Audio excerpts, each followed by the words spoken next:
Nagsisimula ang pelikula sa pagkakatuklas nina Sheriff Evan Olsen at ng kanyang deputy na si Billy ng isang tumpok na mga satellite phone na nakabaon sa nyebe sa labas ng bayan. 12 ng mga ito. Nasunog at nawasak. Nagaganap ang huling paglubog ng araw habang nakatayo sila roon. Ang hiwalay na asawa ni Evan na si Stella ay nasa bayan para sa isang inspeksyon ng fire marshal at nagpaplanong maabutin ang huling flight papalabas. Sa daan patungo sa paliparan, isang bulldozer na minamaneho ng isang lokal na nagngangalang Malakay ang bumangga sa kanyang sasakyan. Nasira ang preno, nasira ang sasakyan, tinawagan ni Stella si Evan. Si Billy na lang ang pinapante niya. Naiwan sila sa flight, kinailangan ni Stella na manatili ng 1 buwan. Pumunta si Evan upang imbestigahan ang mga aso sa kulungan na pagmamay-ari nina John Reyes at ng kanyang asawang si Ali. Lahat ng aso sa bayan ay pinatay na. Hindi pa ito nagagawa katagal. Pagbalik sa istasyon, nalaman ni Evan na mayroon ding paninira sa utilador. May sumire sa helicopter ni Wilson. Sa kainan, isang estranghero ang humihingi ng hilaw na hamburger at alak, na parehong hindi kayang ibigay ng bayan o ipinagbabawal na ibenta sa madilim na buwan. Sabay na dumating sina Evan at Stella at isinama siya. Sa istasyon, sinubukan ni Evan na alamin kung paano siya nakarating sa Barrow. Walang nagsakay sa kanya papasok. Walang nagmaneho sa kanya. Walang nakakita ng bangka. Walang sinabing kapaki-pakinabang ang estranghero. Pagkatapos ay nawala ng internet. Pagkatapos ay namatay ang mga telepono. Pagkatapos ay nawala ng kuryente. Sinabi ng estranghero na paparating na sila. Bago pa siya mapilit ni Evan, dumilim ang cell tower. At nagmaneho palabas si Evan upang hanapin si Gus, ang operator ng tower. Nakakita siya ng bakas ng dugo. Sa dulo nito, natagpuan niya ang pugot na ulo ni Gus. Nakarinig si Evan ng radyo. Manatili sa inyong mga tahanan. I-lock ang mga pinto. I-load ang mga armas. Sino mang walang generator ay magkita sa kainan. Nagmaneho siya sa bayan at binabalaan ang mga tao.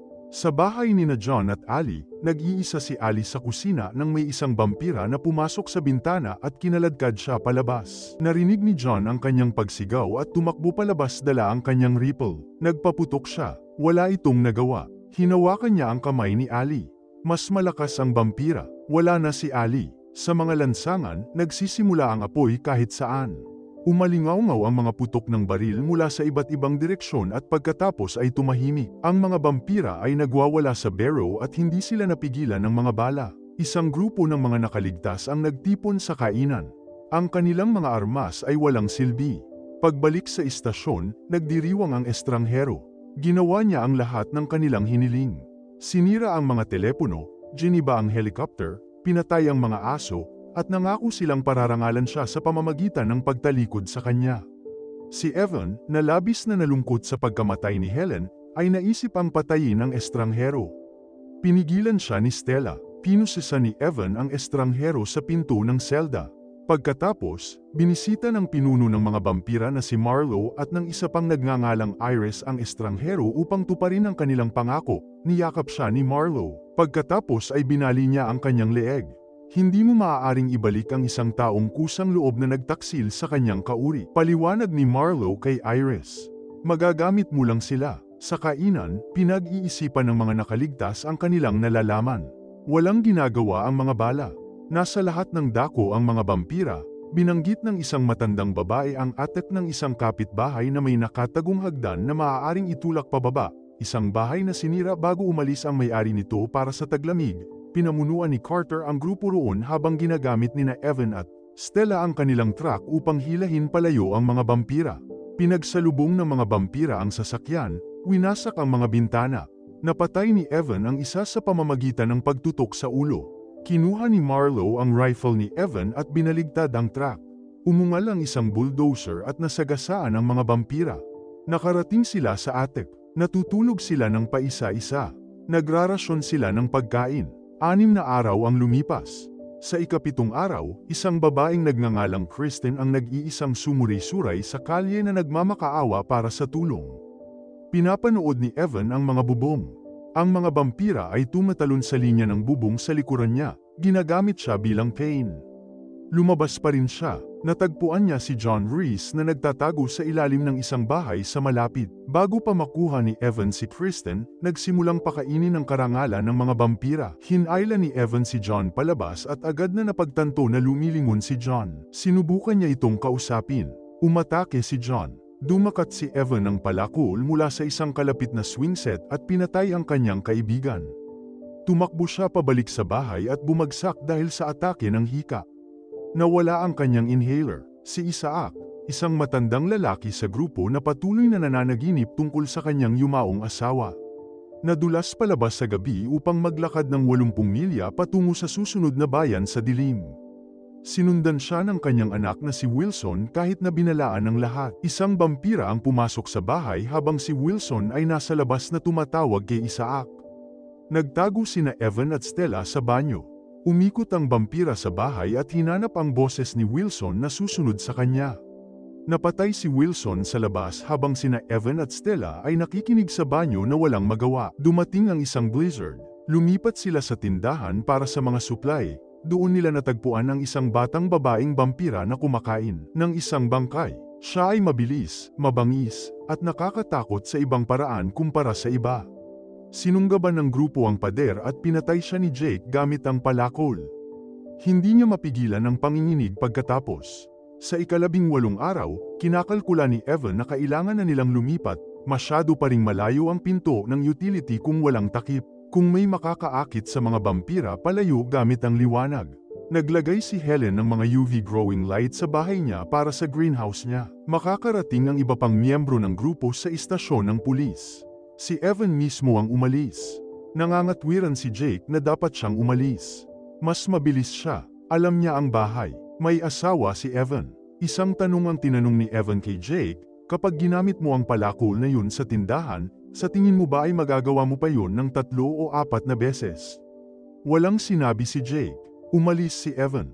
Tumakbo siya sa mga kalye habang sumisigaw sa mga vampira. Hinihila sila papunta sa bahay ni Helen. Pinatamaan niya si Iris ng UV light nang pumasok ito. Nasunog ang kalahati ng kanyang katawan. Pinatay ng mga vampira ang generator. Tumakas si Evan sa likod habang si Bo ay nagmamaneho ng makinang panghukay ng kanal sa kalye. Tinatakbo ang bawat vampira na nakikita niya. Nang mapuno ang makina, lumabas si Bo na may dalang mga pampasabog na may nakabara na rifle, nagsindi siya ng flare at inihulog ito sa kahon. Gumuho ang isang gusali na puno ng maraming vampira dahil sa pagsabog. Napaatras si Bo palabas ng mga guho. Napatay siya ni Marlowe sa isang suntok lang sa ulo. Muling nagkita ang grupo sa istasyon. Tahimik na isiniwalat ni Carter na kinamot siya ng babae sa tindahan nang pigilan nila siya. Muntik na siyang bumaliktad simula noon, ipinaliwanag niya na pinatay ang kanyang pamilya ng isang lasing na driver ilang taon na ang nakalilipas. Gusto na niyang sumama sa kanila mula noon, ngunit hindi niya ito magawa sa sarili niya. Ngayon ay wala ng ibang pagpipilian. At hiniling niya kay Evan na siyang humawak nito. Dinala siya ni Evan sa isa pang silid. Narinig ng lahat. Sa ika-27 araw, natagpuan nina Evan at Stella si Billy sa isang kalapit na bahay. Napapalibutan ng mga bangkay ng kanyang asawang si Peggy at ng kanilang mga anak na babae. Pinatay niya sila upang hindi sila maging mga vampira. Nakajam ang kanyang baril nang sinubukan niyang gawin ito sa kanyang sarili. Sinigawan niya ito. Pagkatapos ay ibinalik niya ito. Pagbalik nila sa istasyon, wala ng tao. Kinuna ni Evan si Stella gamit ang walkie-talkie. Nagtatago sila ni Gail sa ilalim ng isang sirang kotse na napapaligiran ng mga vampira. Isang araw mula sa pagsikat ng araw. Pagkatapos ay kumalat ang langis sa mga kalye. Nasira ng mga vampira ang tubo. Nagsusunog sila ng bar aisles kaya walang makakaalam kung ano ang nangyari dito. Kung mananatili sina Stella at Gail sa ilalim ng kotse, masusunog sila. Kung tatakbo sila, papatayin sila. Dumating si Billy sa pinto ng utility nang hindi alam na may vampira na sumunod sa kanya papasok. Kinailangan nito ang isang braso at pagkatapos ay ang isa pa. Itinulak ni Billy ang nilalang sa isang metal grinder. Lumiliko na siya. Pinatay siya ni Evan. Nagdesisyon si Evan. Kumuha siya ng dugo mula sa katawan ni Billy gamit ang isang hiringilya at tinurak ito sa kanyang sarili. Sigaw ni Jake sa kanya na huminto. Pagkatapos ay pinrotektahan siya mula sa iba. Paglingon ni Evan, lumabas siya at hinamon si Marlowe ng isang laban. Tinanggap at binugbog siya ni Marlowe ng may sistema. Karaniwan, ang pang-abala ay nagbibigay kay Jake ng oras para tawagan si Stella para tumakbo. Nakaalis sina Stella at Gale. Pagkatapos ay nagdilim ang mga mata ni Evan, pinalo niya si Marlowe ng isang beses sa ulo gamit ang kanyang buong bagong lakas at bumagsak si Marlowe na patay. Nagkahiwa-hiwalay ang iba pang mga vampira, ngunit malapit nang magbukang liwayway. Alam din ito ni Evan. Natagpuan siya ni Stella. Alam niya kung ano ang gagawin sa kanya ng pagsikat ng araw. Sama-sama silang umakyat sa isang burol sa itaas ng bayan habang nagsisimulang lumiwanag ang abot tanaw.